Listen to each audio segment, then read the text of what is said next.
창세기 11장 1절부터 9절까지 우리 한 절씩 말씀을 교독하겠습니다. 온 땅의 언어가 하나요 말이 하나였더라. 이에 그들이 동방으로 옮기다가 신할 평지를 만나 거기 거류하며 서로 말하되 자 벽돌을 만들어 견고히 굽자 하고 이에 벽돌로 돌을 대신하며 역청으로 진흙을 대신하고 또 말하되 자 성읍과 탑을 건설하여 그 탑 꼭대기를 하늘에 닿게 하여 우리 이름을 내고 온 지면에 흩어짐을 면하자 하였더니 여호와께서 사람들이 건설하는 그 성읍과 탑을 보려고 내려오셨더라. 여호와께서 이르시되 이 무리가 한 족속이요 언어도 하나이므로 이같이 시작하였으니 이후로는 그 하고자 하는 일을 막을 수 없으리로다. 자 우리가 내려가서 거기서 그들의 언어를 혼잡하게 하여 그들이 서로 알아듣지 못하게 하자 하시고 여호와께서 거기서 그들을 온 지면에 흩으셨으므로 그들이 그 도시를 건설하기를 그쳤더라. 함께 보겠습니다. 그러므로 그 이름을 바벨이라 하니 이는 여호와께서 거기서 온 땅의 언어를 혼잡하게 하셨음이니라. 여호와께서 거기서 그들을 온 지면에 흩으셨더라. 아멘. 창세기에 보면 하나님이 천지 만물을 창조하신 이후에 사람이 하나님 앞에 범죄한, 하나님 앞에 불순종한 대표적인 사건 4가지가 나옵니다. 먼저는 아담과 하와가 하나님이 먹지 말라고 한 선악을 알게 하는 나무의 실과, 흔히 선악과라 그러죠. 그 선악과를 뱀의 유혹에 넘어가서 따먹은 겁니다. 하나님같이 될 수 있다 그러니까 그렇게 교만한 마음속에 따먹게 됩니다. 이것이 첫 번째 하나님 앞에 불순종한 모습이고, 두 번째는 가인이 그의 동생인 아벨을 살인하는 그러한 죄를 저질렀습니다. 이것이 두 번째 큰 사건입니다. 세 번째는 노아 당시에 노아가 방주를 만들고 있음에도 불구하고 그 시대에 살고 있던 사람들이 다 타락한 모습을 보여줍니다. 이것이 창세기에 나오는 세 번째 대표적인 그러한 하나님에 대해서 불순종하는 사건입니다. 네 번째가 오늘 본문에 나오는 이 바벨탑 사건입니다. 탑을 쌓아서 하늘에까지 닿자 이렇게 말하는 이 바벨탑 사건입니다. 놀라운 것은 뭐냐면 이와 같이 하나님 앞에 사람이 불순종하고 죄를 저질렀음에도 불구하고 그 뒤에 하나님의 은혜가 뒤따라온다는 겁니다. 아담과 하와가 선악과를 먹었을 때에 하나님이 그 아담과 하와를 위해서 가죽옷을 입혀주었습니다. 가인이 아벨을 죽인 이후에 자신이 또한 다른 사람들에게 죽게 될까 봐 두려워 떨 때에 하나님이 가인의 생명을 보호해 주십니다. 노아 당시에 그 사람들이 다 타락하였음에도 불구하고 하나님이 살 수 있는 방주도 짓게 하시고, 그리고 홍수 심판 이후에 다시 그 방주의 문을 여시고 무지개 언약도 허락해 주었습니다. 바벨탑 사건은 무엇이 있을까요? 창세기 11장에 나오는 이 바벨탑 사건 이후에 이 땅의 언어가 혼잡하게 되고, 그리고 나서 이어지는 창세기 12장에 보면 하나님이 은혜를 베푸셔서 아브라함을 부르십니다. 그래서 이것이 다 연결되어 있습니다.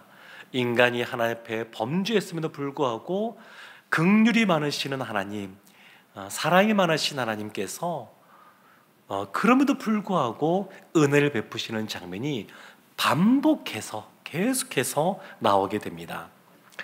노아의 홍수 심판이 있기 전에 창세기에 나오는 족보를 보게 되면 사람들이 굉장히 오래 삽니다. 가장 오래 산 사람이 몇 살까지 살았을까요? 예전에 그 성경 공부 좀 하셨나 봐요. 성경 퀴즈 이런 거 하면 잘 맞추시겠는데 맞습니다. 969세. 네. 근데 그 당시에 그분만 그렇게 오래 살았느냐? 아니요. 많은 분들이 900세를 넘겼습니다. 그런데 이상하게도 노아의 홍수 심판 이후에는 수명이 줄어듭니다. 600세로 줄어들고 500세, 400세, 300세, 200세, 100세 계속 줄어듭니다.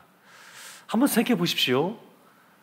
그 이전에 사람들의 수명이 굉장히 길었는데 사람들의 수명이 자꾸 줄고 있습니다.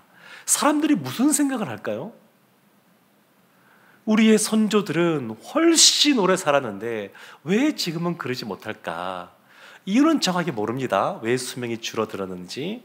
그냥 하늘에 있었던 그 궁창에 있었던 물들이 다 쏟아져서 뭐 자외선이 더 강해지고 뭐 이런저런 뭐 변화된 자연의 환경들 이런 것 때문에 수명이 줄어들지 않았을까? 이렇게 유추하곤 합니다만 사실은 정확하게는 모릅니다.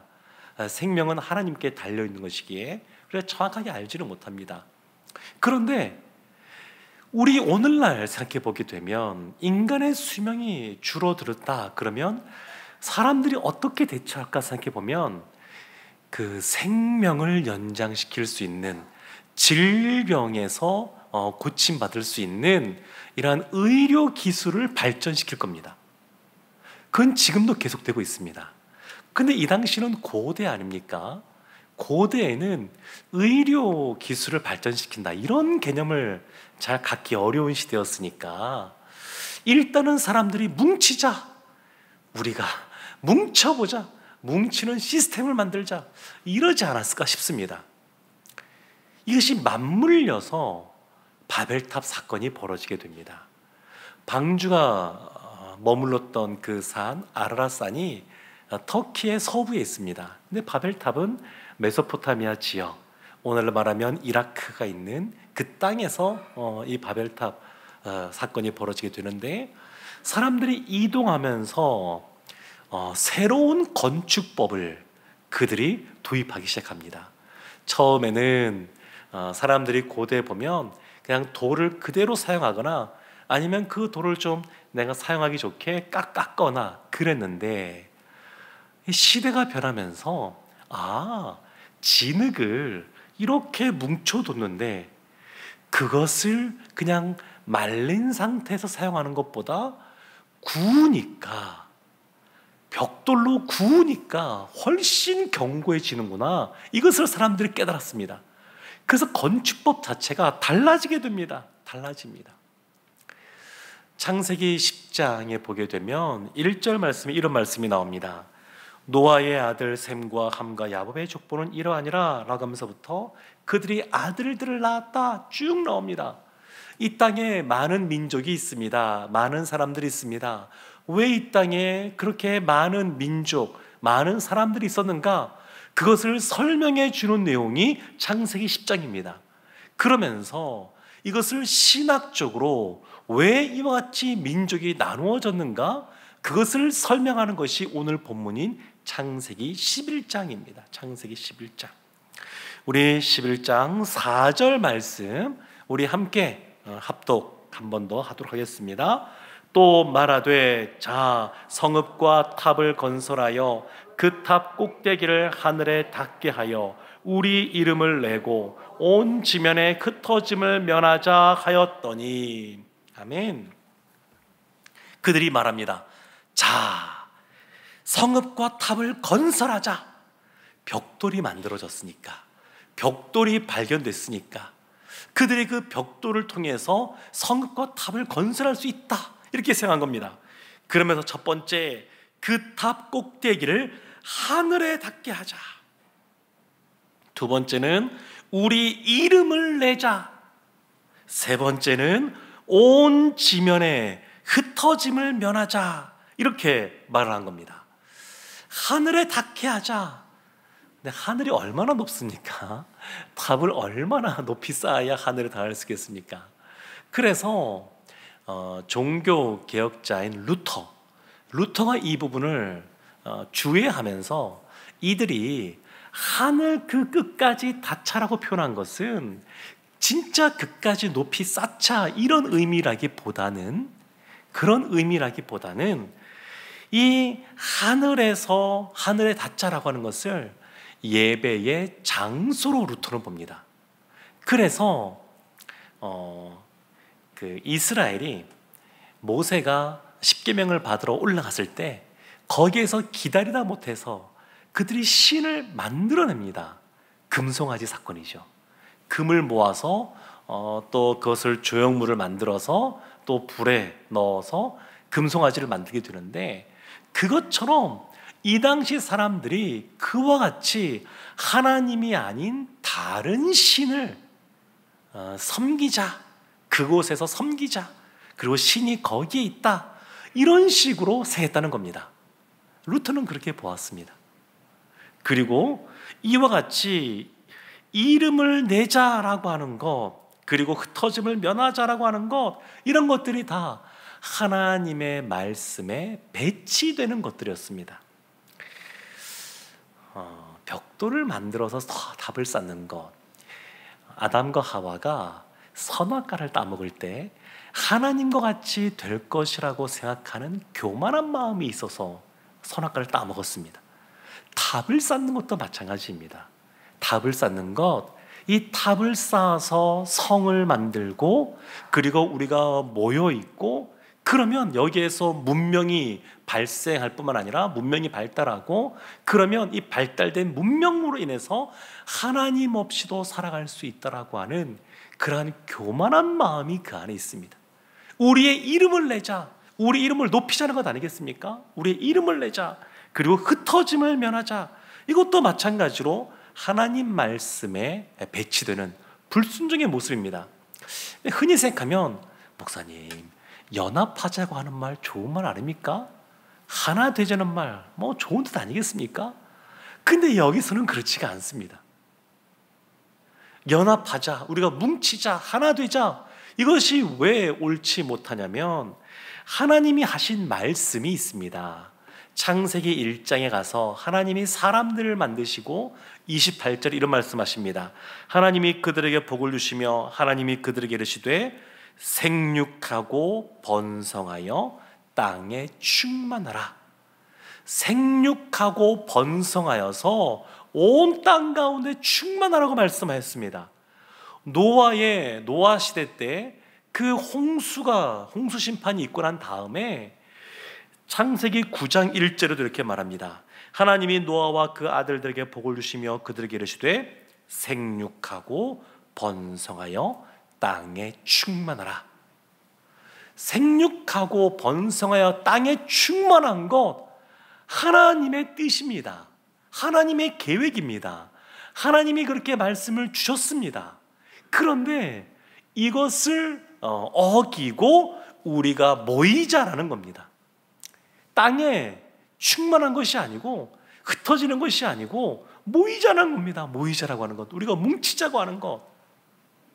그래서 바벨탑 사건은 하나님 말씀에 불순종한 교만의 죄의 모습을 드러냅니다.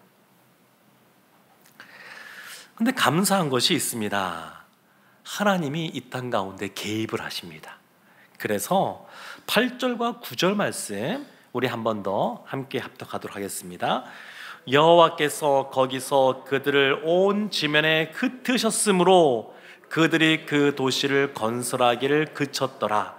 그러므로 그 이름을 바벨이라 하니 이는 여호와께서 거기서 온 땅의 언어를 혼잡하게 하셨음이니라.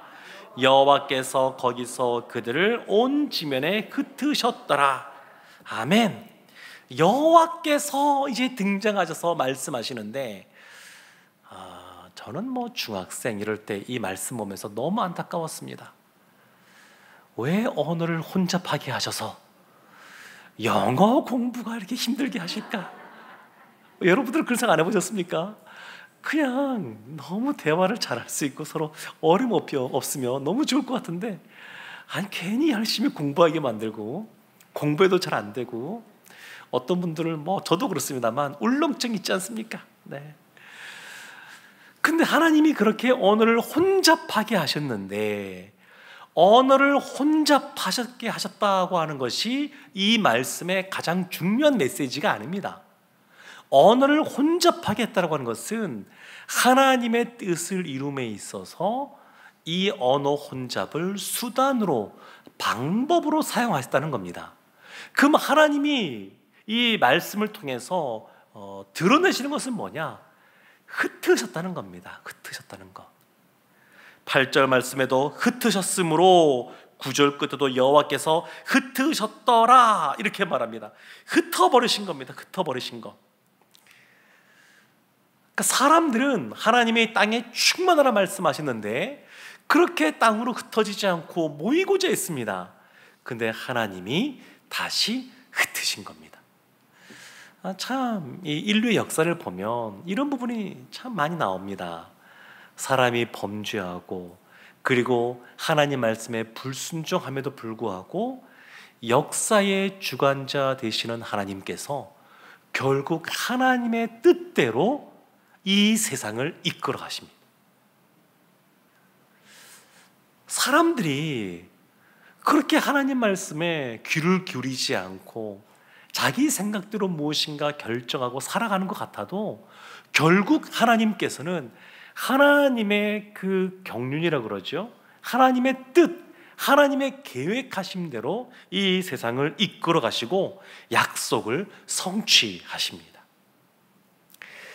이와 같이 언어가 혼잡하게 되고 민족이 나누어지게 되고 사람들이 흩어지게 되었습니다. 그런데 예수님께서 이 땅에 오셔서도 같은 말씀들을 하십니다. 흩어지라고 그러십니다.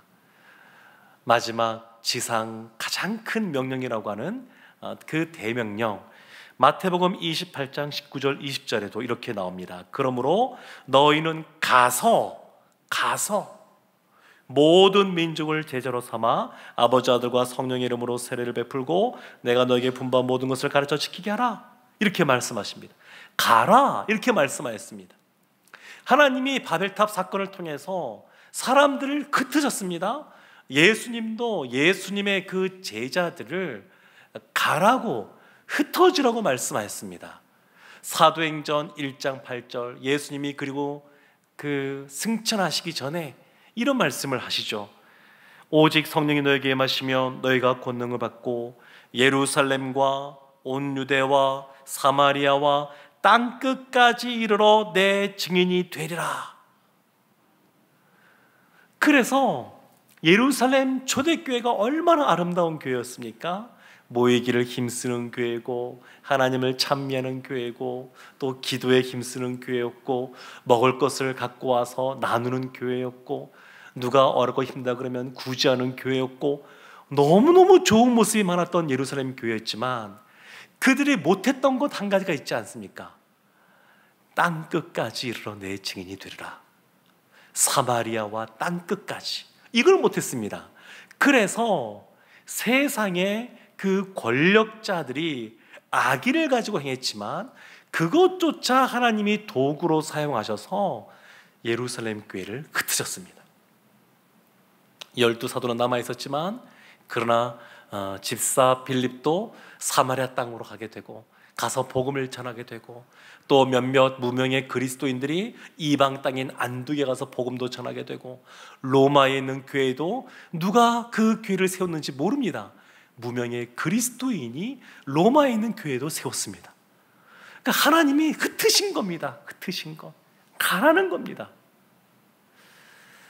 바벨탑 그 사건을 보게 되면 사람들이 뭉치자 그럽니다.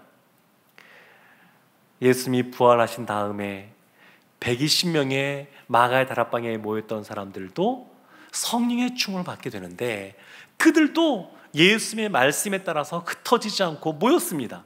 차이는 뭐냐면 인간의 계획과 하나님으로부터 멀어지고 하나님을 떠나고자 하는 교만한 마음 속에 뭉치자라고 하는 거냐, 아니면 하나님의 말씀, 예수님의 말씀에 따라서 성령이 임할 때까지 흩어지지 않고 모여서 기도하느냐. 그러니까 여기에서 중요한 것은 모이는 것 그 자체가 문제가 아니라 하나님의 뜻에 합당하게 모이느냐, 하나님 앞에 불순종하고 인간의 교만한 모습으로 모이느냐, 그 차이입니다. 그 차이. 그리고 그 마가의 다락방에서 모였던 그 사람들은 성령의 충만함을 덧입고 하나님의 은혜를 경험하는데, 눈에 보이는 것, 귀에 들리는 역사는 그들이 다른 나라 말을 하게 된 겁니다. 밖에 나가서 이 방언으로 말할 때 세계 각지에 흩어졌다가 모여들었던 사람들이 놀랍니다. 아니, 어떻게 저 사람이, 이 갈릴리에만 살았던 사람이 이렇게 우리말을 잘할까, 우리가 쓰는 어를 잘할까. 그래서 이 방언의 은사를 크게 두 가지로 해석하는 측면이 있습니다. 정확히 뭔지는 모르겠지만 하나는 계속 다른 나라 말을 하는 겁니다. 이번에는 영어로, 다음에는 이어서 프랑스어로, 그 다음에는 인도네시아어로, 그냥 계속 바뀌는 겁니다. 수십 개 언어를 동시에 하는 거죠. 또 하나는 우리가 말은 우리말로 하는데 성령께서 듣는 사람들의 귀를 바꾸셔서 그 살고 있는 지역의 언어로 듣게 하신다는 겁니다.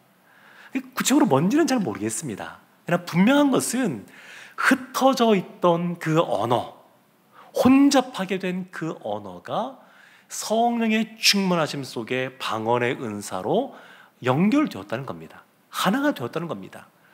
언어의 혼잡이 목표가 아니라, 목적이 아니라 그것이 수단이요 방법이 되어서 흩으신 것처럼 방언의 은사 통해서 언어가 성령 안에서 통일되고 하나 된 것도 수단입니다. 그것이 최종 목적이 아닙니다. 그것도 결국 어디로 사용되냐면 흩어져서 복음을 전하는 데에 사용이 됩니다. 일반적으로 오늘날 이 방언의 은사는 약간 다른 방식이지만 두 가지로 구분해 볼 수 있습니다. 하나는 천사의 말, 그래서 통변하는 사람이 없으면 무슨 말로 기도하는지 기도하는 본인도 모릅니다. 본인도 몰라요. 그냥 이런 기도 하나 보다 느낄 수는 있어도 정확히 알지 못합니다. 또 하나는 실제로 다른 언어로 방언을 하는 겁니다. 한 번도 그 나라 가본 적 없고 배운 적 없는데 하시는 분들이 있습니다. 제가 좀 부러웠던 분은 영어를 방언으로 받아서 하시는 분, 제가 만나봤습니다. 갑자기 영어를 유창하게 잘해요.